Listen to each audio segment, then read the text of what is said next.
Do our schools prepare our students, who are really our children, our siblings, our loved ones, for the real world?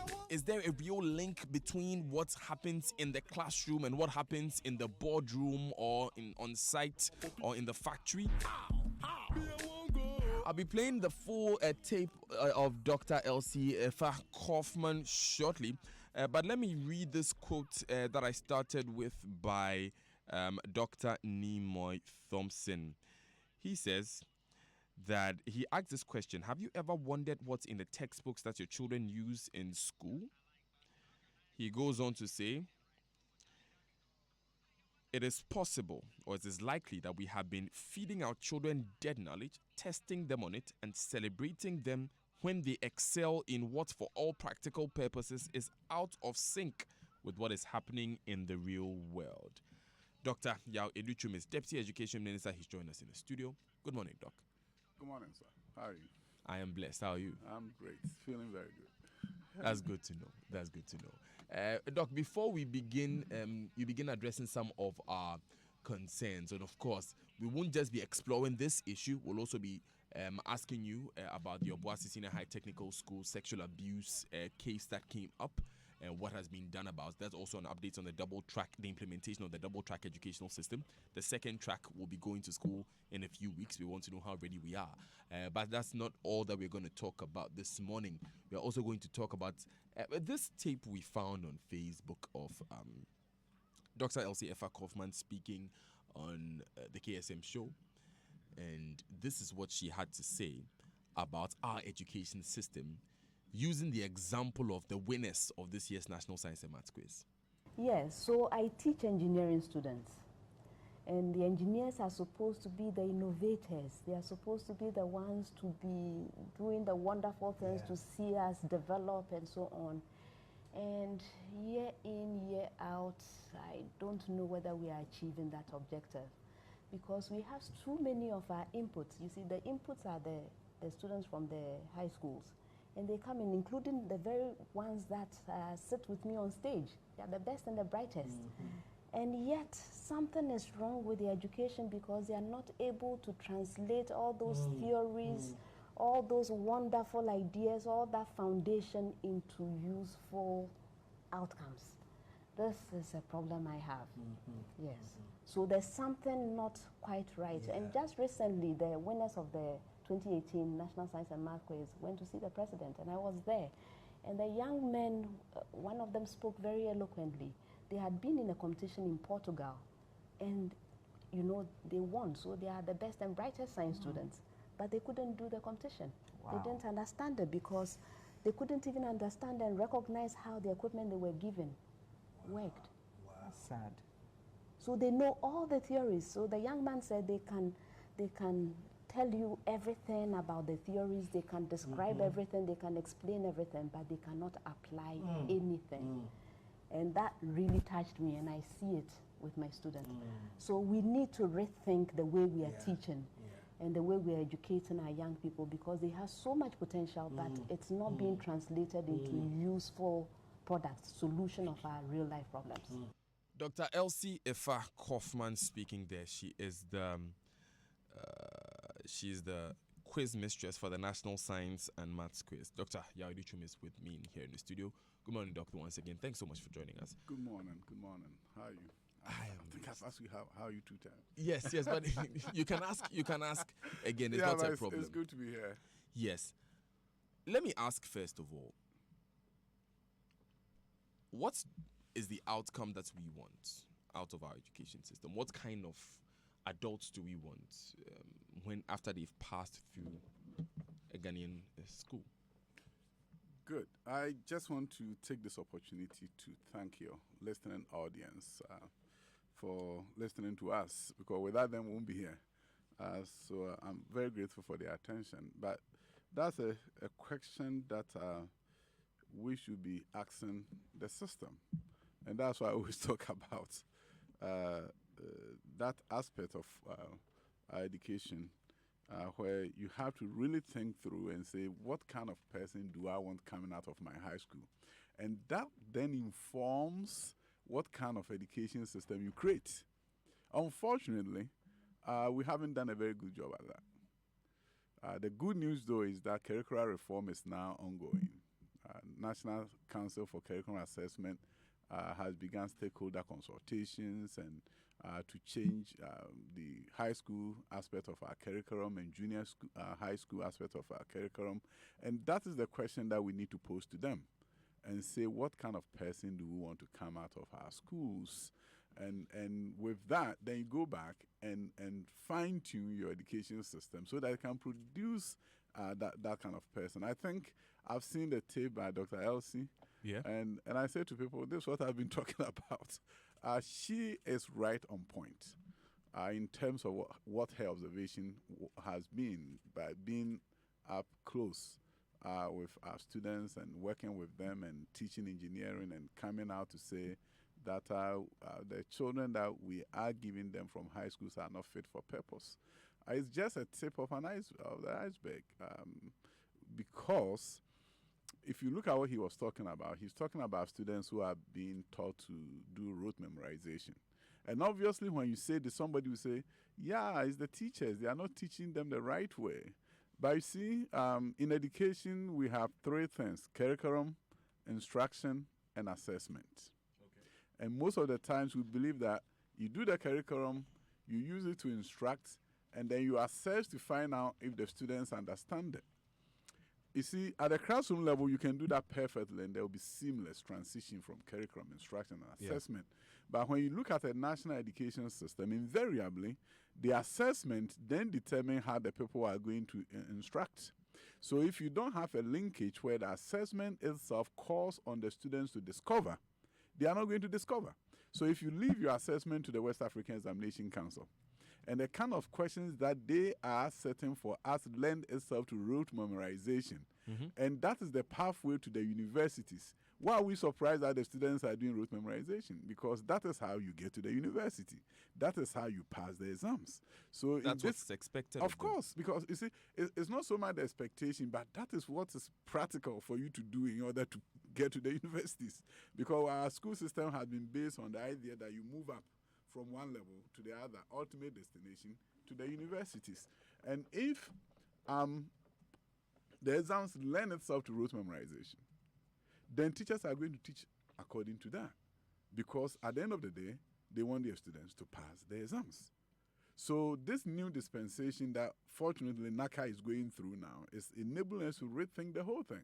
For example, when I heard her talk about the idea that the students, the engineers, the innovation that she sees in them are limiting, the first thing you have to ask yourself is this: is the curricula at the high school level holistic enough to give that student the opportunity to even think about innovation? Is it? No. We've boxed them into these boxes called visual arts and science and arts and general and all these home economics. That's the worst form of curricula you can give to high school students. Because you see, when those children are growing up in junior high school, what does he know to say that I want to do home economics? And then we tell them, yeah, once you do it, dead end for you. You can't, a door of no return. Because when you do visual arts in this country, what happens to you? Either you go into the university to do BA art, or if you did elective mathematics, then you have a chance on doing architecture, and that is it. So what should the alternative be? The alternative should be that you give students a well-rounded education possible. All science students should be able to do visual arts and performing arts, and that is what brings about the innovation. I went to this school in Koforidua, All Nations. Yeah, the university. Did a very beautiful science fair for high school students. And then they asked me to come there and meet the high school students, which I enjoy going. And one student had designed a very interesting robot that can go into places where there has been natural disasters. And based on his design, this robot can sense if there's a human being buried under the debris. And I was curious. I just asked the young man, what are you doing in high school? What is your specialization? And he said visual arts. I was with the dean of the School of Engineering, so I asked the dean, and I said, do you want to tell me that this young man who had designed a robot will never be an engineer if he stays in this country? He said yes, because he did visual arts, and we cannot accept a visual arts student as an engineering student. So you're agreeing with the general thoughts that Dr. Kaufman puts out, that SHS students currently are not fit for purpose, as you put it? we have to reform the system. Yes, we have to reform the purpose, and there's no hiding behind anything. So what are those reforms going to be? NACA is now spearheading that. Yeah. The National Council for Curriculum and Assessment. That is what they do. And that is what they are doing now. They worked on the KG to primary 3, and now they are moving on to upper primary and and junior high school and then high school. They're going to do a lot of stakeholder consultation, and I think it's important that we look at what the observation from the TLC, and she's right. We have to, because you see, we cannot live in a 21st century system where we are not looking at what the other countries are doing. Okay. Dr. Adutwum is Deputy Minister for Education. He's been speaking to me about what the National Council for Curriculum and Assessment is currently doing. We'll get some more details of what that exactly means, and we'll look at the other elements of the education system, because it's not just about curriculum, as you stated earlier. It's also about teaching. It's also about even the environment. The assessment is part. Even the environment is also a part of that. So we'll be exploring all these parts. We'll also be speaking with Dr. Nimoy Thompson, former Director General of the National Development Planning Commission. We'll be speaking with Jessica Esabayeboa. She's a parent of 3 children, 2 of whom are homeschooled. Yes, and Jessica has joined us on the line. We'll also be speaking with Julius Jia, who is the NUCS president of China, the National Union of Ghana Students in China. Good morning, Isaba. Hello, good morning, Daniel. Great to have you again. Isaba, I'll ask that you hold on for a moment for me. We'll take the Joy Business Minute. We'll take some important messages. We'll come back and we'll continue with you and Dr. Adutwum. Stay with us. This is the Super Morning Show. It's the Joy Business Minute. Hello, Karen and Daryl with the latest. President Akufo-Addo will today launch the Made in Ghana Oil and Gas licensing round. This is to transparently invite, negotiate, and enter into petroleum agreements. Small and medium-scale importers are being exempted from the implementation of the cargo tracking note system, which kicks off today. The review by the Ghana Revenue Authority is based on expected income, which does not justify the projected expenditure on this sector. Internal auditors have described President Akufo-Addo's dismissal of the former Executive Secretary of the Ghana Export Promotion Authority, Gifty Klenam, as irregular and improper, referring to the Ghana Export Promotion Council Act. The internal auditors held the view that Madame Klenam can only be sacked by the Minister for Trade and Industry and not the President. And U.S. retailer Sears, a brand that once dominated shopping malls in the country, has filed for bankruptcy. Sears Holdings, which also owns Kmart, filed for Chapter 11 bankruptcy protection today. Those are the latest stories. Join us again at 3:06. At Afrodan, we believe that many of the problems people have with their health is as a result of the way they sit. In other words, your chair can kill you. Here's Dr. Marcus Mann of the Chiropractic and Wellness Center. What you have to remember is that the spine is the lifeline to your body, and posture is the window to that spine. Now, posture is affected by your daily activities and habits like sitting. That's why at the Chiropractic and Wellness Centers, we recommend what I believe to be the best chairs available for preventing not only subluxations, but also other health problems that you may not be aware of. And that's Rabami and Mobilex chairs. Unfortunately, on a daily basis, I have to correct the effects of this poor sitting habit in our businessmen and businesswomen. Always remember, optimal spine equals optimum health. So, for the sake of your health, buy Rabami or Mobilex chairs from Afrodan. We're on the first floor of the Swansea Shopping Arcade. Telephone 663-085. Good day, my one and only human resource manager. Good day, Abna. It just occurred to me, now that our colleague is no more, what's going to happen to his wife and children? Oh, that one.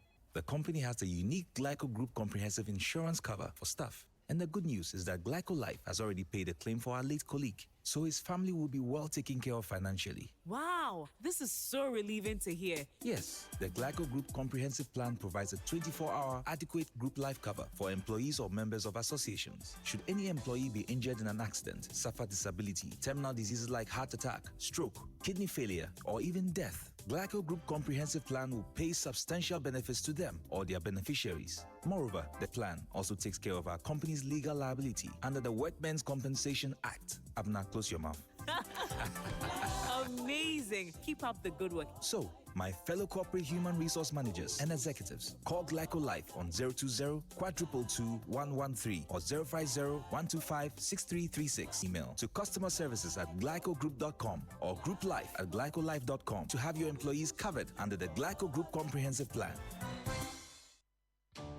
Ghana has always suffered from internet disruptions. You've experienced it, and here is the unfortunate truth. Unreliable internet could cost Ghanaians and their businesses up to $6.3 million every day. Fortunately, here is another truth. Yaklik, Africa's #1 internet service, connects via satellite, giving your business reliable internet connectivity every day. And it's now available in Ghana. Yaklik, let's unlock your potential. Visit yaklik.com to know more. Information source Sipiza. At Oka, 15 is the magic number because Oka is 15.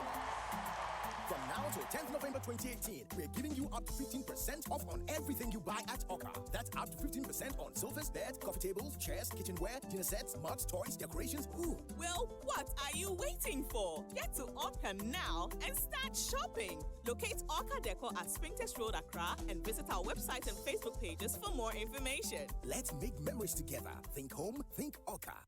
Honey, I'm off and I just grabbed Delaire. Make sure you grab some for the kids too. With new Delaire fruit yogurt, you need more and more. Delaire fruit yogurt, deliciously creamy and thick. It comes in fruit cocktail, strawberry, vanilla, and natural flavors. Adults like Delaire yogurt. Kids love Delaire fruit yogurt. Contact Soticam Ghana Limited, located at Manette Junction off the Spintex Road. Call 0554 018 894. This advertisement has been vetted and approved by the FDA.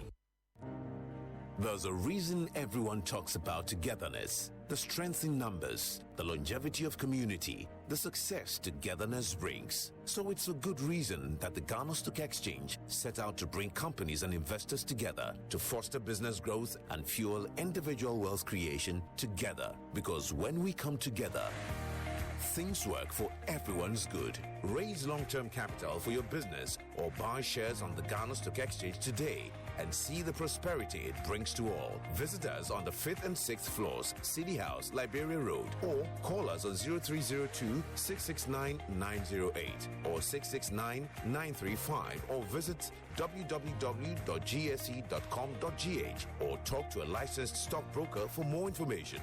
Ghana Stock Exchange, bringing companies and investors together since 1989. Her name is Faye. The first time we met, I knew she was way ahead of her time. She gets me, you know. She watches my back and even covers my blind spots with her blind spot collision warning system. We're safe. No strings attached with her wireless device charging, and that is very convenient. My eyes are always on the road when we ride because Faye has heads-up display. And boy, does she run smooth. I feel like she was made specially for me. Get a taste of the future. The all-new 2019 Hyundai Santa Fe. Now available at Auto Plaza Limited, the home of Hyundai. Call us now on 0240-065-030 or visit our showroom at Auto Plaza, Nahia House on the Kanishi Odoko Road, next to Fisherman's House building at the Dansoman Hansonic traffic light. Hyundai. New thinking, new possibilities. Coffee in your cup and Joy on the set. The Super Morning Show is always the best bet on Joy 99.7 FM. I want the house, but my puppy say, how? Me, I won't go, Accra or Diboli. Me, I won't go, I shall say, your puppy gets money. Yeah, he gets chow. Hey. Oh, wow. Me, I get leg. 7 minutes past 9 on the Super Morning Show. Enjoy 99.7 FM. I am Daniel Dazi. Thanks for staying with us. We're here in the studio with Dr. Yao Adutwum. He's a Deputy Education Minister. We are asking a simple question. Do our schools prepare our students for the real world? So far, we've come to a bit of a consensus, Dr. Adutwum and myself, and I'm sure you listening will agree, that students leaving SHS for university are currently not fit for purpose for a myriad of reasons. Dr. Adutwum has been mentioning that in the first place, they are boxed down by limiting them to only their subject of study. He's also mentioned, or of course, there's no direct linkage to the world of work as we see it. And so there has to be a change. He's mentioned that the National Council for Curriculum and Assessment is currently working hard at reforming the curriculums as we have it. We'll be delving a bit deeper into some of the statements that he has made, and we've been joined on the line by, like I said, Jessica Sabayabwa. She is a parent, a mother of 3. She's homeschooling her kids, and Julius Jar is Nuke's China president, who himself is a medical student. Before I go to my guest on the phone and come back to the studio though, are you sometimes uncertain about your future and how it will turn out? At Energy Commercial Bank, we perceive what the future holds as we work effortlessly to build our own, and you too can own a part of it. Energy Commercial is now public. Take this lifetime opportunity and buy shares. With 1 Ghana cedi 30 pesos per share and a minimum of 100 shares, you can now own a part of a bank. This incredible offer lasts until November 2, 2018. Receiving banks are Energy Commercial Bank, EcoBank, UBA, UMB, and Zenith Bank. Call 0302 908 965 for more information. Talk to your broker and invest in Energy Commercial Bank stock today. Together, let's own Energy Commercial Bank, supporting your aspirations. Look at this swine. I said start Eddie. Now, 80% of new car buyers spend an average of 14 hours researching and take an average of 4 months to make a decision about which make and model to buy. Why? Thousands of Ghana cedis are at stake in a new car buy, not to mention your long-term happiness with the purchase. So make the smart choice. Buying a new car isn't just about the physical product, it's a decision based on a bundle of financial considerations to achieve a lifetime peace of mind. Be smart. Stay ahead of your peers with the all-new Toyota Corolla. With reinforced suspension, reliable engine performance, quiet cabin atmosphere, stability, and superior maneuvering, the all-new Toyota Corolla is definitely your smart choice. Make that smart decision today. Think economy, think value for money. Call 0302 910 204. Toyota Corolla, a dependable partner for life. Where the girls did both and since did it. All right, it's 9 minutes past 9. I'm going to go straight to the phone and speak with Jessica Isaba Yeba. Isaba, thanks so much for staying with us. Now, the last time we spoke, you mentioned that you have 3 children and you are homeschooling 2 of them. Why did you do that? How did you come to that decision? Well, we relocated to Ghana about a year ago. And then when we came, we were looking for schools for the children. So we went, we based our search on recommendation. So the schools that were recommended, these are very good schools, private schools, were on the waiting list. So everywhere we went, we were on the waiting list. So we kept waiting, hoping that we'll be called soon. But then it wasn't coming forth. Either the school that will call us will tell us that they have admission for just a child and not the 3 of them. And we wanted all 3 to be in one school, not, looking at the traffic and all in town. You didn't want to drop one at one place and then go to the other. So we will kind of wait for the next. And then what happened was we realized that finally the oldest is in secondary. So we thought, okay, we'll let her go and then maybe wait for another school to call us for the other 2. So we got, while still waiting, we thought, okay, why not try a GS curriculum school? So we went to one school and they did the assessment. They were offered admission because they did very well. But then I decided to spend a day in the school to see how kids were taught and all. At the end of the day, I wasn't happy. And then my kids came out because they spent the day in the school before coming in officially. So they came out and then they were like, no, we don't want to stay here. We don't want to stay here. We would rather stay home. What exactly did you see that made you so unhappy about what was being done in the school? One, it was a very crowded class. So it was more of one teacher teaches everything kind of class. And you could see that the teacher sometimes struggled with some things, teaching some things. So you could see that it's like, have a bit of knowledge on every subject, but not like a specialized subject. And my kids were coming from, even the younger ones, that's almost 11 and then 8, were coming from a school where at that age they still had teachers, specialized teachers. So for my son, for instance, he was in a class like year 4 or 5. He had a teacher. He was doing math, and the teacher that was taking the math realized that he was quite strong in maths. So they put him in an accelerated class, and then he was doing more than the normal class did. So this means that they could see that he had the potential to do more than the class could do. So he was given that as special attention. And I realized that this wasn't so in the class. So immediately I knew that this would be wrong. So that was when I thought that, no, I think that I could do a better job at teaching them home while I wait to get admission into a private school. I'd rather do it because I've done a bit of, I'm not a professional teacher, but I got to do a bit of teaching foundation stage, not here in Ghana, for a while. Right. And I could see how little children were introduced to learning. It was fun, it was practical. Right. So as early as foundation stage, kids come in, and then from foundation stage, which is like, I think KG1, kids come in, and it's a lot of interaction, a lot of play, learning through play. Okay, Jessica. So, hold on for us for a moment. Thanks a lot for sharing that experience that you had in Ghanaian public school. I'm going to go to the other line and speak with Julius Cha. He is News China president. He's himself a medical student, and he's been through the system both in Ghana and abroad. So, Julius, let me ask you a question. What's the difference between studying in Ghana? Of course, it will be pretty obvious, but if you were going to name the three foremost things that differentiate studying in Ghana from studying in China, what would you say? Thank you very much. Good morning to everyone in Ghana. Like you did state, there are quite obvious differences between our system of education back home Ghana and that which is here in China.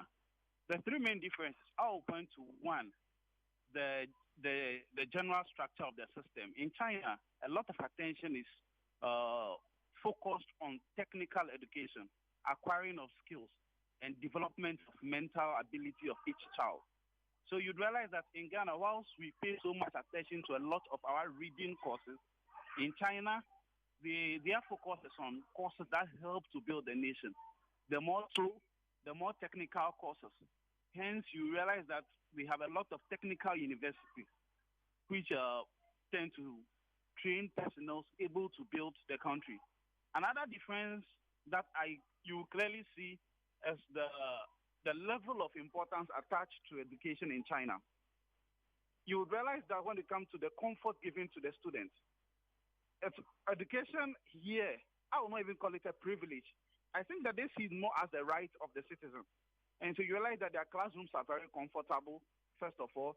They make sure that every student, no matter the location, whether it is in Beijing, the capital, whether it is in a village somewhere, is able to have adequate facilities that will enable the students to effectively learn.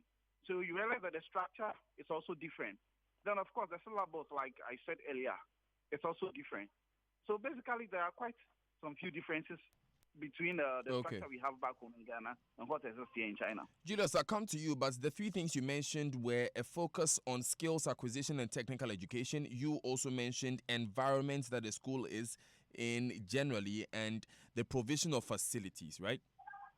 Yes. Great. Julius, hold on for me for a moment. That's Julius Cha. He's the president of the National Union of Ghana Students in China at the moment. He's himself a medical student. Earlier, you heard Jessica Isabayebwa, who is a mother who homeschools her children. I'm coming back to the studio to bring some of these concerns to Dr. Yao Adutwum. It's interesting how Julius mentioned there's a focus on technical education and skills acquisition, because I have here an infographic from the World Economic Forum talking about the top 10 skills needed today in the year 2020. And in this, it compares it to 2015. But the first is complex problem solving, critical thinking, creativity, people management, coordinating with others, emotional intelligence, judgment and decision making, service orientation, negotiation, and cognitive flexibility. How are we in restructuring our system? How are we ensuring that children come out with these skills and not just grades in mathematics, chemistry, and biology? I think, as I said at the beginning, in education, we talk about curriculum instruction assessment, and some people seem to think it's a linear process. You do your curriculum, you train teachers how to instruct with the curriculum, then you assess at the end. But if your assessment is done in such a way that you are testing for the wrong scales, then you're going to have a problem. Yeah, so for example, if you have a situation where in education we have something called, it used to be Bloom taxonomy.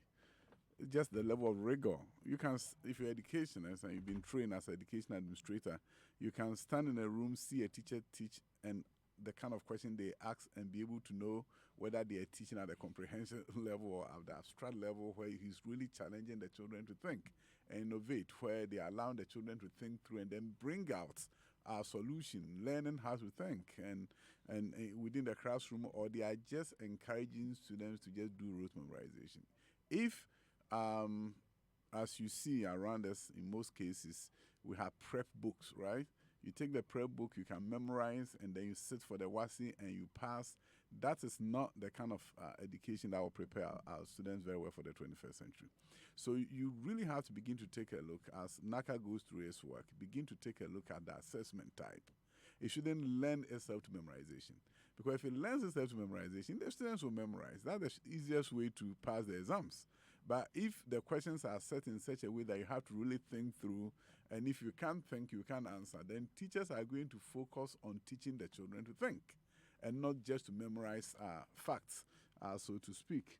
I mean, there were some interesting observations that were made by your exactly. Let me ask this quickly about NACA. When is the report coming out? Because I have here an August 3 publication on Ghana Web referring to the fact that, it's headlined "Pre-tertiary curricula to be reformed soon," and from our checks within the space, we understand that report has not been made public yet. I know that the pre-K, the kindergarten. Yes, that's level, the one I'm referring to, the kindergarten. I can check in with them, but I think they've done at least they are piloting the kindergarten and the primary one. Shouldn't the publication be done? I'm sure they come up with something, so you can. No, we've been checking and officially that has not been made yet. Did you talk to them, or you check on their website? I will talk to them and I'll let you know after this. Yeah, because I know that I've visited some schools myself where when they were at the piloting stage. So the KG level and the primary one, I think, should be out now, and they should be able to give you some report on it. Right. Okay? So you're unable to speak to the details of the changes that are being made. Of course. The changes are going to speak to some of the issues that we are bringing up in terms of how do you instruct, in terms of how do you get the children to be at the center of the learning process, in terms of how do you ensure that collaboration is taking place in the classroom.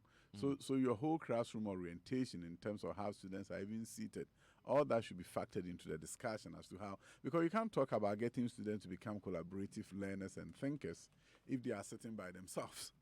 You know, so those are some of the things NACA is doing, and I can get you more of the details. But I know for a fact that reform is taking place, and they've done a number of stakeholder consultations. They're going to continue to do more for the junior high school and high school level to really look at how we can create an education system which is fit for purpose. But I'm talking to the broader issues, which we at the ministries are superintendents, and we want to make sure that, for example, when you talk about resources, I've gone to some high schools here, and they have more lab equipment than some schools in the U.S. But if the learning process do you think we have a challenge with facilities in senior high schools? Are you saying we do not have a challenge with I won't facilities? say to you, every country has challenges with facilities. No, but when you say every country has challenges with facilities. No, I don't want you to bring about distraction here. The focus is clear. Curriculum and instruction, even if you build the best facilities in the world, if you don't change the way teachers teach and students learn, you not get the outcome. See, so that is not to say that don't build schools, but when you build schools, be mindful of the fact that the learning and the teaching should also commensurate with the facilities you've created. So if you look at any of the beautiful schools that we've built, if we're doing the same thing based on the way we teach, in the older classrooms and we're doing the same thing, then we're not going to get the results that we need. So that is why when you are doing the discussion, if you don't focus on the curriculum and the type of assessment that we have, and you just jump to the conclusion that, oh, maybe it's because of the facility, then go and build your new school. You're not going to get the outcome. Well, you see, all that I'm saying is this. Yes, facility is important, but equally important is the curriculum. Equally important is the delivery of instruction, the strategy. And the most critical thing is what kind of assessment are you engaging the students in. So yes, you have to do all those. And don't just talk about, oh, it's this. Do that. And if you don't do the rest of them, you're not going to get the results that you need. Great. Like you said, facilities and curriculum are equally important. You have addressed by telling us about NACA, what is being done curriculum-wise, which will also affect assessment. In provision of facilities and provision of an environment which would be conducive, like Julius mentioned, is available in other systems. What are we doing in those areas? Good. Refer to page 22 of the Ghanaian Times today. You're going to see facilities that the President Akufo-Addo is doing. Page 22, Ghanaian Times. Go to Asante Achem South, Bompata Senior High School, 6-unit classroom block, Ofasa Senior High Technical School, dormitory block, on and on to about 70. 70 schools have new infrastructure coming. Contract is going to be awarded within a month or two. Construction is going to begin. Whatever Nana promised, the president promised that we'll do as part of double track is happening live. And the paper is in front of me now. Abuakwa State College. You go all the way now. Memphimai Senior High School, Fiasimai Senior High School, Kimbu Senior High Technical School, Achimota Senior High School, Kwabenya, the E Block. GMPC is building a 6 classroom block now. And now the government is awarding contract for 12-unit classroom block to add to the capacity so that we can enroll more students there. How are these being funded? Of course, government funds is here. If you look at the page 2, you're going to see this emergency senior high school project from Get Fund. Okay. It's going to be funded. It's going to be done. It has to be done so that the environment is conducive for learning. So it's not something that we are oblivious of. But whenever you're talking about education, we need to also know that a lot of things have to come together. And if you are not careful and you focus on one, you'll be sorely disappointed. Since we are not focusing on one, let me ask. We are currently going through a review of our curriculum. I saw even that with kindergarten, a subject officer at NACA has been mentioning that a new subject called Our World, Our People may be introduced. And with changes this far-reaching, we are also undergoing an infrastructure program on the side. How do we coordinate those two? How do we make sure that the classrooms that we are building will fit what will be proposed by NACA when it finally finishes its work? Definitely.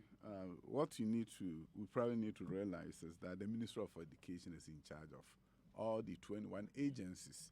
So the ministry is a coordinating point.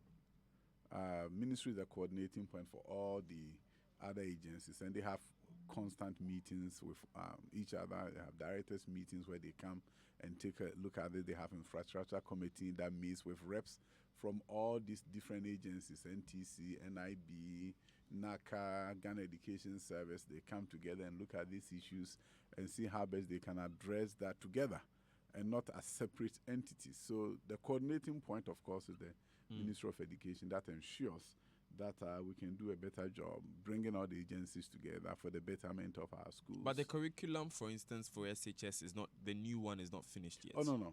They are the stakeholder consultation stages. They are not.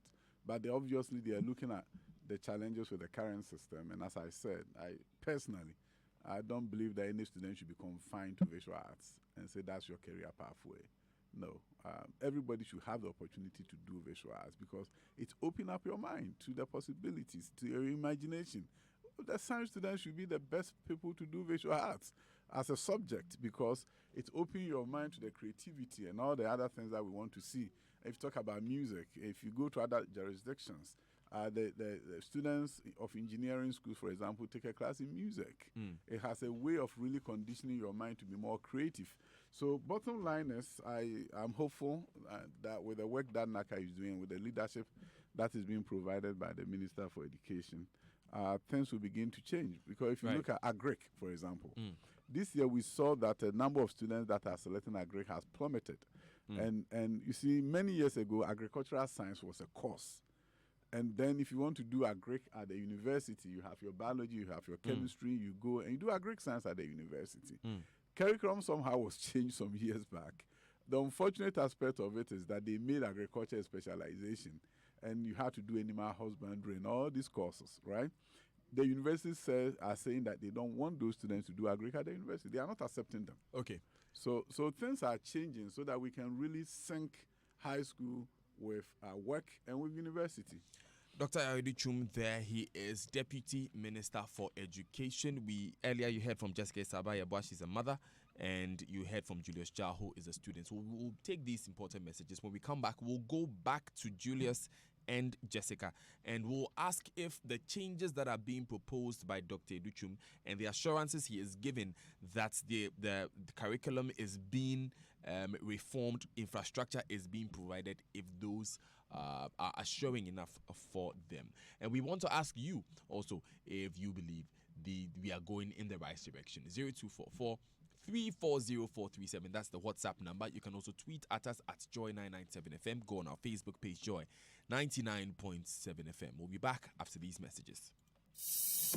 At Living Lives, we take care of your health in 12 categories of your health needs: joint and muscle, digestive health, circulatory health, stress, sleep aids, sensory improvement, hair and skin, weight management, allergy and respiratory, men and women health. Living Lives Organic Healthcare deals in over 60 different organic products. Our Easy Flow Men's Tea improves your urine flow. Living Lives is also the sole agent for Bell Lifestyle Organic Product from Canada. Call us on 024 8881 101 or 0200-891-949. Living Lives, total wellness. This advertisement has been vetted and approved by the Food and Drugs Authority. Getting extra sports channels for a whole week will feel like when your team scores a goal in the final against your friend's team. Yeah, take that. Did you see that? Pay your DSTV on time and get a 7-day sport upgrade at no additional cost. That means Access and family customers get Compact Sports channels, while Compact and Compact Plus customers get premium sports channels. Now that's a reason to celebrate. DSTV thanks. T's and C's apply.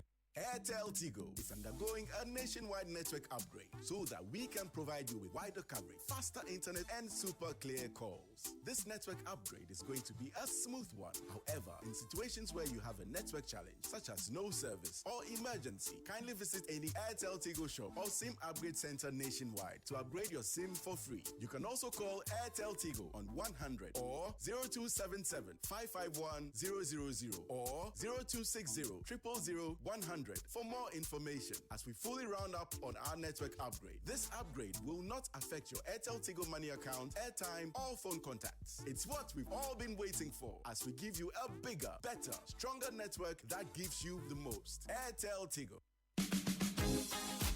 Hey, Bra Kofi, your ceiling be smooth, bright and fine, Papa. That's an understatement. It dey blink like 80 carats white gold. This be Interface plasterboard ceilings. Smooth, bright, and long-lasting. Everybody where they come here, they fill up. Where they direct them go Interface Limited for world-class quality. If you're involved in new property development, renovation, or decoration, the right place for you is Interface Limited. Call us on 0274-999999 or visit our website at www.interfacelimited.com. With Malcolm, you need to be ever ready all day, anytime. At Malcolm, we love to see you shop for quality, save more, and shop again. Oh yeah, it's the Malcolm Fire and Ice promotion. And you, Malcolm the Fufrabe to be a friend of Fire and nice promotion. Enjoy deals up to 20% on our entire range of refrigerators, chest freezers, and gas cookers in all Malcolm shops nationwide. Malcolm Fire and Ice promotion has over 400 items on display, and it's all just for you to purchase and save more. Hurry, don't be left out. Take this opportunity to get more discounts. Visit any of our Malcolm branches nationwide and enjoy the best. Malcolm, where Ghana shops. I am Dr. Acacia. Acacia gives your workers the best customer service and treatment options when the need arises, keeping them healthier and more productive for your business. Acacia Health Insurance. We place value on those you value. How are you doing, my brother? I'm having problems as an architect getting quality security products on the market. Asa Abloy is your one-stop shop for your needs. They have strong padlocks with double locking systems. They also have security doors, hydraulic door closers, hinges, and mechanical locks, pull handles for glass, wooden, and aluminium doors. Also in stock are the Yale Smart Home Alarm System. They have access control for offices, residents and schools, hotel electronic locks, and safes. You can find Asa Abloy in Accra, adjacent MTN office on the 11th lane, Osu, Takrade, Kumasi, Tamale. You can reach Asa Abloy on 0302 778 029 or 050 133 9085 for further details.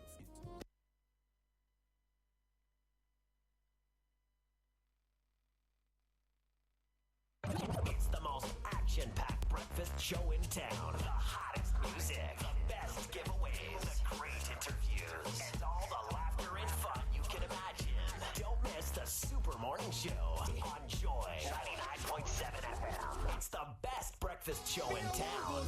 I won't go leg. I won't go method. I won't go tag. I won't do house. Mama Joy 99.7 FM. I won't go Accra or Diboli. I won't go Ashase. Your puppy gets money. Yeah, he gets chow. Hey. Oh, wow. Joy 99.7 FM. They give me dontology, agbaja den things. For this economy, hey, Charlie, how? I will take the house. Oh, me, I get tech, and that be where I pick. Them give me architecture, but me, I know the base. Cause I dey go steady chicks, them my face, them my chest and hips. Me, I won't go tech after my SS, so I get choice. What's he on off deck, but I no go right. High school girls are they like. I get 6 F's, me, I no go lie. For PB, politician, he go pay bribe. So me, I be safe. I no get case.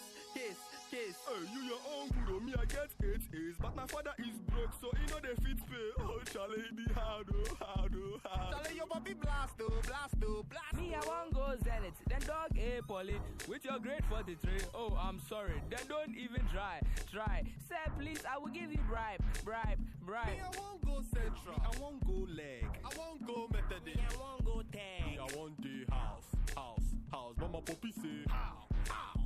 Me, I won't go Accra or Diboli. 25 minutes to the top of the hour here on the Super Morning Show on Joy 99.7 FM. Wow. I won't go school, come get good life. But if I can't Bill Gates and Kwame Despite, then I won't Sean. I'm here in the studio with Dr. Yao Adutwum. I'm also on phone with Jessica Isabayeboa. She's a mother of two. She's a mother of three. She's homeschooling two of them. And Julius Jar, who is the NUGS president, the National Union of Ghana Students president in China. Of course, Dr. Adutwum, as you know, is Deputy Education Minister. We are talking about education in Ghana. We are asking the question, does the classroom prepare the students for the real world? I think now we have all come to the consensus that the current system does not. So we have moved on into what changes do we want to see and what changes are being implemented. 419. Maximus Atta says, good morning, Daniel. The whole education curriculum has been designed on the premise described as the banking concept of education, as documented by Paulo Freire, where the teacher is perceived as the paragon of wisdom. Therefore, students are taught to be subservient to an oppressive system that kills any expressive abilities in them. A very, very important point you raised there, Maximus, and I'll tell you why in a moment. I have this tweet as well. Let me try and read this one quickly. Okay, draw that for me. Thank you very much. The time of the SS we go SS1 fresh. All right. Let me read this tweet now. It says, as Joy at BOB8146, I think Dr. Adutwum is giving Ghanaians reassurance, but we need timelines. Our education system is getting poorer each day. You add hashtag SMS. Okay, so the hashtag is Joy SMS. Thank you very much. Dr. Adutwum, so the second tweet, the tweet is where I'll start from. It says that we need timelines. So what assurance can you give? What timelines can you give us for the finishing of the NACA's work, the delivery of these 70 schools, of these facilities? Well, I mean, delivery of 70 schools. These are facilities that will be used next academic year. As I speak with you, there are 40 school classroom blocks that have been done by GMPC for Ghana Education Service, and this will be completed within the next 3 months. There are various stages of completion. 40 schools? 40 school classroom blocks. How much is that costing us? I don't know. GMPC project. Okay. Yeah, okay. So they're doing a fantastic job, and it's moving at different stages. And as I speak with you, there's one at Kwabenya, which is an E-block school. Yeah. And the demand is high. Okay. GMPC came in, and now we're giving them another 12 classroom block that Okay. will add to the capacity of the school. And these 70 will also be ready next year? Yes. For Next academic year. Yes. So that means September 2019. September. All this will be ready. Okay. Okay. Yeah. And then we have another set that is coming on from Kuwaiti Fund. That will also be another set of classrooms. So how many schools will those be? I'm not sure of that yet. Okay. But I'll let you know. So there has been a major push to really build up the infrastructure so that we can meet the demand, and it's something that the president is very much committed to doing. Are you able to give us the cost elements of these 70 schools? They are doing the tender, so you have to finish. Oh, after the so tender, after the tender then we would move there. Dr. Adutwum is Deputy Minister of Education. He's given us some specific timelines on the interventions that government is doing in the education space. Can you also give us timelines as to when the Ghanaian students will get practical-based education? I'll refer you to a section of your manifesto, which we were looking at before we started the show. Page 103. We aim to shift the structure and content of our education system from merely passing examinations to building character, nurturing values, and raising literate, confident, and engaged citizens who can think critically. When? I've told you reform is on the way with NACA, looking at the curriculum, and they will have some specific timelines which I can find from them. But obviously, the senior high school, junior high school should be finished. Their work should be finished by the end of this academic year, so that we'll be able to begin to look at the rollout phase. Yeah, but the way they are doing with the lower primary, I'm sure they're going to move fast, so that by the end of the next academic year, or this academic year, which ends in June, we'll have something in terms of curricula that can be rolled out. But they are taking their work seriously. It's not just a manifesto committee. Of course, the manifesto flows from the needs of the 21st century. And I believe that is something that we all should be concerned about if we are not creating critical thinkers. You see, the previous education system with the O-level and A-level, one unique aspect of that was logic and reasoning as a course. I'm not sure you were old enough to have gone through that system. But one thing that you cannot take away from that system was it taught us how to think. And every student took a course in logic and reasoning. This was part of what was called the general paper.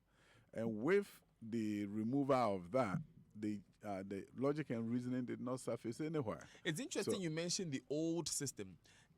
Because, first of all, will the logic and reasoning be brought back? I think it's something that NACA should take seriously, from my personal Okay, so if you were being consulted, this would be I mean, of course I'll be consulted. Well, you've not been consulted yet? I think I don't want to jump the gun in terms of what they want to do. We need all of you to bring your ideas, but I think it's critical. That you see, there are two ways of creating critical thinkers. You either show them how to think and go through the process of getting them to really think for you, and in addition to that, you also build rigor into what is being taught in the classroom. Okay. That is why there's something called the Webb's depth of knowledge. You walk into a classroom, it exemplifies the kind of questions teachers need to ask in order to get a case to think critically. Dr. Adutwum, another suggestion that I've heard on so many occasions is a return to O and A levels. What do you make of this? That in itself does not guarantee anything, but I think people are the good old days. Because you just refer to the good old days where you had logic and reasoning. Yeah, but it doesn't mean you can do logic and reason as part of your new WASI curriculum. But I think it's becoming so clear and so important that we take a look at what our students learn in the classroom and whichever format. Yes, a number of people are advocating for that. Why don't we go back? So should we go back? I mean, I don't think it will hurt us to go back. However, it doesn't mean that you cannot change, because at the end of the day, it's the type of questions that WAEC is going to do, whether it's O level or A level, that matters. Because if we go to the O level and A level, and of course we are not using the Cambridge one, we are going to create our own. The kind of questions that we are going to pose to our students on the various exams is as equally important as the idea that it's O and A level. It's so important that we begin to take a look at the assessment program that we have for students in this country. So going back to the O and A levels we had would be out of the question. Oh, I would not say that. Of course, I won't jump the gun on something as so important. I'm just a deputy minister. Well, we have a minister, we have a president. Well, so I will not jump the gun on it. But I'm just saying that it should be a situation where all that should be on the table. Okay. And nothing taken off the table, including people advocating for the IB curriculum, which is well-rounded and holistic, and you can get a student to do so many things. And it's when they are getting to universities that they decide whether I want to do science or I want to do arts-related course. It shouldn't be the high school where you predetermine the future of our youth. Let me ask this. You've mentioned infrastructure and facilities. You've mentioned curriculum. Let's talk about the teachers. What's being done exactly with the way teaching is being done at various stages of the education system? You mean the mode of instructions, assessments, the number of subjects, and the teachers themselves. If we want an effective system, we need to rope that in as well. Thank you so much. I think sometimes people think we are doing too many things at the same time. But unfortunately, if you don't look at all those things, you're not going to bring about transformation. So I see the way the teachers teach is, of course, directly influenced by how they were taught to teach. Until this time, we've had a system where the majority of the teachers teaching at the basic school level were diploma holders. And the curriculum was set up in such a way that they have 2 years to actually do in-seat teaching and learning, and then they go out and do 1 year practicals. So basically, if you're talking about equipping our teachers to be able to teach in a different way, getting them all the skill set, and on top of it, getting them to know the content of the curriculum that they're going to teach. I think the parent was mentioning something like she sat in the class when she saw that the teacher was struggling. Exactly. Didn't know the content very well. You see, you cannot get to know the content very well when you have 2 years to learn the content and how to teach the content, which we call the pedagogy. So if you are being taught mathematics and English and all these subjects in a year, and then how to teach it in a year, you're not going to come out. So what is going to change? So what is changing the next week or so is when teachers, colleges of education, are admitting bachelor's degree programs. It's 4 years, 4 solid years of learning, and then you have 1 year for your induction. So instead of 2 years, we're going to get 4 solid years of content and pedagogy, so that when you step into the classroom, you know your content and you know your pedagogy. So that is something we're supported by DFID. Sorry. And when we came to power, we continued the work that was initiated by the NDC, and we've come to the conclusion that it has to be 4 years. Another thing in your manifesto was the strengthening of the National Inspectorate Board. Yes. That is a very important, and every year I see reports and I realize that shocking things have been seen, but nothing is really done. What are you going to do about that? A lot of work is going on. As I speak with you, Air Trust, an organization based in the UK, which was funded by DFID to support NIB, they've been here and they are training our inspectors. In fact, they've done one inspection, and I'm going to get a point to read the report. But they supported the inspector. They trained them how to do school inspections. It was robust. They've gone around the. But are the teachers going to be punished? I think that is one point. No, you see, the thing is this: in some jurisdictions, if you have time, I will show you what is done in the U.S. where there's nothing like a school inspector who comes to your school. Your headmaster is certified as a headmaster or principal. He's taught how to observe classrooms, how to inspect his own school, so to speak, before he can become a headmaster. So you don't have a situation where you are a teacher and then you become a headmaster. You don't know much about all these things that inspectors are supposed to do. So if you look at what we are doing, we're using the British model. And the British model is such that inspectors come in and they look at the school. You look at the U.S. model, it's more driven at the local level. The headmaster is in charge. He is the chief instructional officer who makes sure his school is being run well. He's the one who goes to the classrooms and evaluates the teachers. And if the teacher is not doing well, offer interventions and all the things that would you say need. that is more effective See, than I the think you have to really have a combination model? of the two. Mm-hmm. You have to have, in Ghana, we need to look at a combination of the two, where the school begin to realize that this is not gotcha, I'm not here to get you type, but we need to know our data. Students are not doing what we need to know and be able to really self-regulate, and the inspectors come to help us know what we can do better. And I think so the problem is not with punishing teachers. Yes, it shouldn't not be, because the moment you do that, then they'll do what they call dog and pony show for you when you are there, and when you are gone, things fall apart. The last thing you want is for a teacher to think that the inspector is there to get him or get her. You've destroyed the whole regime. What we need to do is for them to know that with or without inspector, we know what our goals are. However, we so cannot how are also, we working towards this system that we want? Now, the system that we want, we already have the NIB. The NIB is being very flexible and pragmatic in terms of how they work with the schools. However, one of the things that that we cannot do without is a national assessment program. You see, when the inspector goes to the school, the inspector goes to see what is being done there one day. Let's say a primary school. But if the inspector went to a school where students in primary 2 have done national assessment, primary 4 has done national assessment, English and mathematics, and knows the data, then before he even goes there, he has data to pour over and see what is going on here. Primary 2, reading is weak, comprehension is strong, grammar, there's a problem here. So before he goes there and before the inspector gets there, the school itself knows its challenges. Yeah, so if you do not have a national assessment program, it's going to be very difficult for you to do the internal checks that the schools can even do themselves. So when is this national assessment program going to be? The national assessment is going to be something that NACA is also working as part of their reform. And the interesting thing about it is it will fit perfectly with the curriculum and the instruction aspect of it. How wide is this? Sorry to step in like that, but how wide is this consultation you're doing for the new curriculum? For instance, are regular teachers in the classrooms being consulted? They are actually the subject panels. They form the subject panels. Okay. Oh yeah, these teachers are the ones who write the curriculum, not anybody from the outside. So they do all the regional stakeholder consultations, and they have curriculum panels. And the curricula is being actually written by teachers in the classroom, of course, supported by some professors and other people. Right. Dr. Adutwum, I want to end by... Do I still have my guest on phone? Okay. Okay, so let me finish off this one by...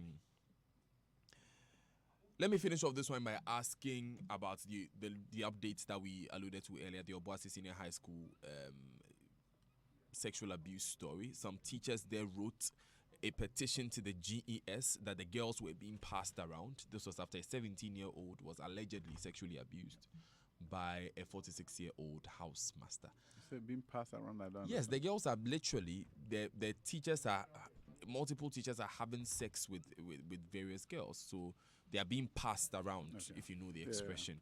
Yeah. Has this come to your notice? What is being done about it? I know the Ghana Education Service is working on it. And as we said about Ejoso, and the minister also had the opportunity to say about Ejoso, man, that this is not something we should tolerate. And to be very frank with you, I think I've said it and I'll repeat it. Our law enforcement should be taking a front row seat in this kind of matters. I don't think it should be left to any agency to police itself in this manner. Children are too precious to be destroyed in such fashion.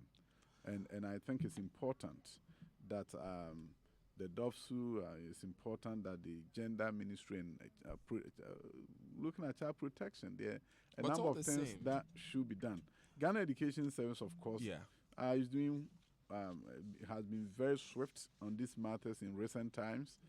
Professor Pukra Mankwai and his team ought to be commended that they don't take these things lightly at all. Whenever things like this come to the university, they are swift. A GS official has been accused of colluding with a student and coaching her to lie. According to the student. The good news is that they don't get to make the final decision on these things. So you'll be the looking Director into General, this? of course, and the Minister and all of us will be looking at it. The Director General is swift. He's not going to sit there for anybody to coach students and do all those kind of things. At the end of the day, I want parents to be assured that my young daughter, woman, is going to school and nobody's going to take advantage of her. And this is something that should not be occurring in 21st century Ghana.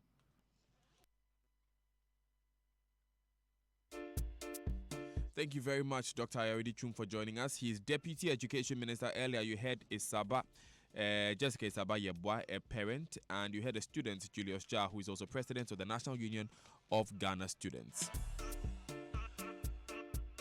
So we started out with a question: do our schools prepare our students for the real world? We have three major elements: what they actually learn, the curriculum, the content, the people who teach them, and where they learn, the environment, the facilities they learn under. We understand from Dr. Yao Adutwum that there's currently a review of the curriculum.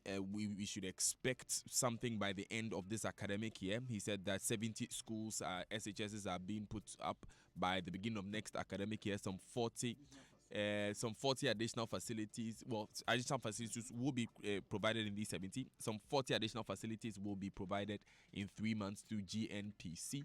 That's in infrastructure. And also, the teaching system is going to be changed in the next 2 or 3 weeks, the way teachers are trained, so that when they become colleges of education, they will be given Bachelor of Education degrees. They'll be learning for 4 years.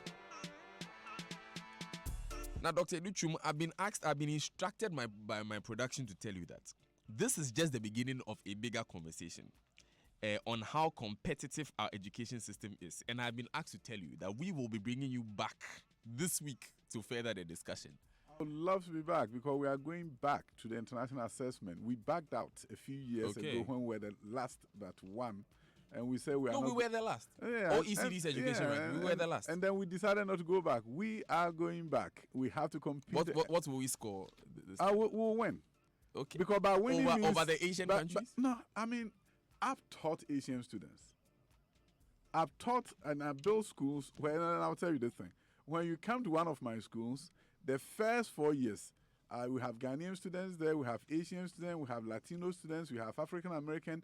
The first 4 years of the school, the valedictorians were always Ghanaian students who had come from Ghana. Ghanaian students are competitive and we can do it, but we can't back away from competition and say back out and say because we're last but one, we are not going back. Ghana is going back and we're going back and we'll stay in there and we'll move up and we'll compete. Thank you very much, Dr. Adutwum. So we'll go back to OECD education ranking when? Oh no, there's a process. We'll go to the PISA one. There's a process that. Okay, we'll do PISA first. We'll do PISA before we do OECD. Of course, that's how they do the ranking. The OECD pick up the data from there. So this year. No, this year is our practice year, so we paid our dues now, and then we're going through the practice. Okay. And then so 2019. About 2 years, yes. In 2019, 2020. There, so election year, we'll know. I mean, we have to, my brother. All right. Why do we have to hide? Dr. Adutwum, thank you very much. I wish we could continue, but we'll bring you back this week so that we continue this conversation. Always a pleasure speaking with you, sir. All right. All right then.